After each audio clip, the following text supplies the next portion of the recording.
Şimdi scenaya çıkar scenaya bizim Olga. Şimdi bizim karıştı burada yapraklarım. Bizim Gagavuz Yelena'yı bulalım. Gagavuz Yelena'yı karşılayın saygılı seyirciler. Geldi bize Avdarma köyünden çalacak türküyü Ay Komrat. Kongaz köyünden.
Şıradanır, gelin içmek kim ister?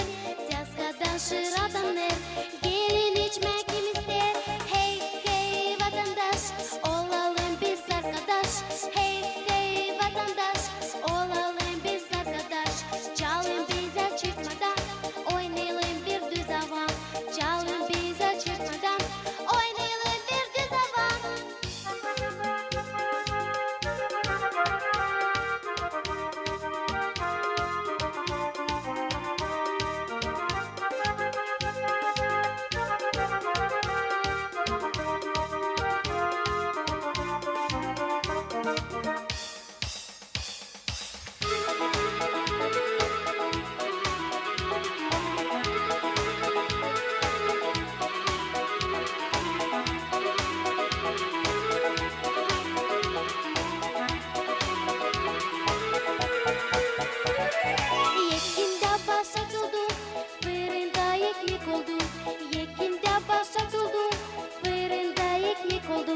Güzel kolaç pişecek, mamu bize pay çek. Güzel kolaç pişecek, mamu bize pay çek. Hey hey vatandaş, olalım biz arkadaş. Hey hey vatandaş, olalım biz arkadaş. Çalın bize çıkmadan, oynayalım bir düz havam. Çalın bize çıkmadan, oynayalım bir düz havam. Hey hey vatandaş, olalım biz arkadaş. Hey hey vatandaş, olalım biz arkadaş. Çalın bize çıkmadan, oynayalım bir düz hava.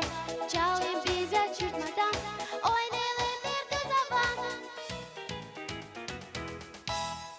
Yelena Gagavuz Kongaz köyünün türkü Hey Vatandaş. Lenacık affedersin beni, karıştı yapraklarım, seni biraz dolaştırdım ama bakmayarak buna Lena çok güzel çaldı türküsünü. Bizim jürimizden hem saygılı seyircilerden de özür dilerim, biraz yanlış yaptım ama biz işleriz canlı yayında önce söylerim ama canlı yayında her türlü varınca olsun, herkesi varınca yanlışlık yapsın.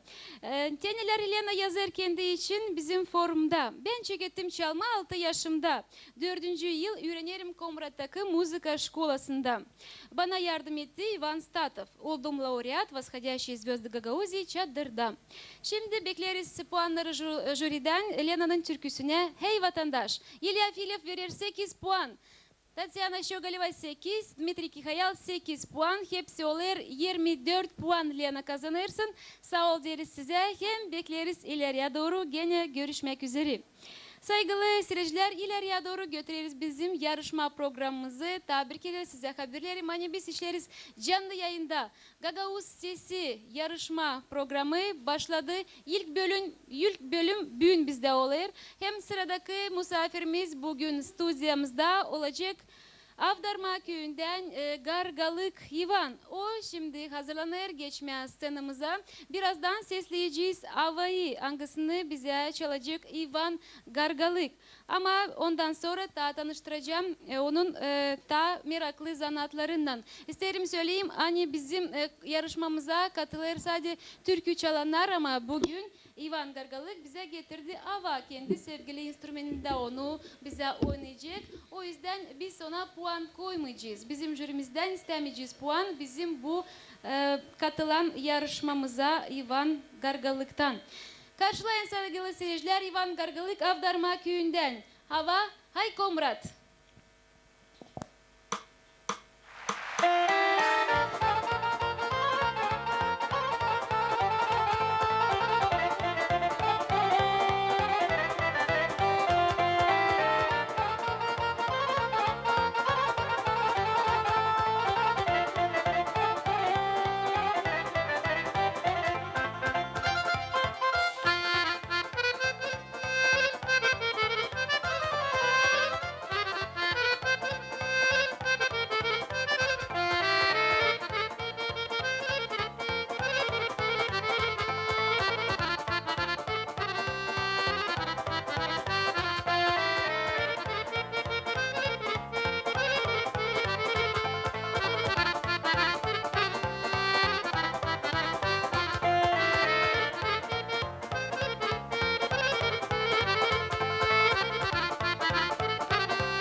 Ivan Gargalık Avdarma köyünden. Sağ olun Vanya bize gösterdi havayı. Ay Komrat. Elbette Vanya için katılamayacak bizim yarışmamıza. Çünkü bildiğiniz gibi burada türkü çalıyorlar. Ama önce ben söyledim size birini çevirmedik. Sana da Vanya çok sağ ol diyeriz. Hani geldin. Çok güzel hava bize oynadın. Biz seviniriz. Hem sana adı Ermani Gagavuz televizyonda bir de program çıkacak. Instrumental yarışmasına göre. O yüzden sana Ermani sen orada birinci çıkacaksın. Şimdi sağ ol diyeriz sana. Gene seni bekleriz stüdyomuzda. Hem kısadan okuyayım. Vanya da doldurdu formulu. Neler yazıyor o? Küçüklüğüm geçti Avdarma'da. Çekiler talandım babamdan. Küçükten düşünmerdim müzikaya katılma. Ama sonra anladım hani müzika benim yaşamam. Bugünkü günde havizlen yazarım türkü, müzika Gagavuz dilinde. De böyleydi. Sağ ol Vanya. Nice dedim bekleriz seni ileriye doğru. Ama biz sevgili seyirciler sizinle ileriye doğru gideriz. Hem şimdi hazırlanırız karşılama bizim sıradaki yarışmacımızı. O gelir bize Komrat kasabından. Yolu uzun sürmedi. O yüzden biz sizi tanıştırırız bizim sıradaki pay alıncımızı. Siz seslersiniz hem seyredesiniz canlı yayında Gagavuz Radyosu'nda hem televizyonda yarışma programını Gagavuz Sesi. Da şimdi karşınıza gelir Dasha Taranenko Komrat'tan Türkülen Uyku türküsü. Muzikayı bu türküye uydurdu İlya Filev. Hem lafları yazdı Todor Zanet. Darya Taranenko.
Darya Taranenko, Komrat kasabası, türkü, uyku türküsü. Müzikayı nice söyledim yazdı İlya Filov ama lafları Piotr Çibatar. Yanlış temin söyledik, hani Zanyat'ın sözleriydi. Teneler Darya yazdı kendi formunda. Öğrenirim 7. klasta, pek severim türkü çalma, çalarım ne kadar kendimi aklımda tutarım. Pay aldım türkü konkurslarda, hem festivallerde. Öğlenince Zvezdochka Elat, bu yarışmanın laureatı oldum. Восходящая звезда Гагаузии ilk yeri aldım 2005. yılda. Hem bunlar sanırım hani değil hepsi. Darya Taranenko'nun türküsüne uyku türküsü bekleriz puanları bizim jüriden. İlya Filov verir kendi puanları türküye. 9 Tatyana Şogaleva 10, Dmitri Kihayal 10 puan. Şimdiye kadar Daşa Oler ilk yere çıkır. Yüksek puanlar hepsi toplam 29 puan Daşa kazanır. Daşa deriz kalın sağlıcakla bekleriz sizi ta stüdyomuzda. Ama biz ileriye doğru programımızı götüreriz. Saygılı seyirciler, hem seyirciler. Biz işleriz bugün canlı yayında.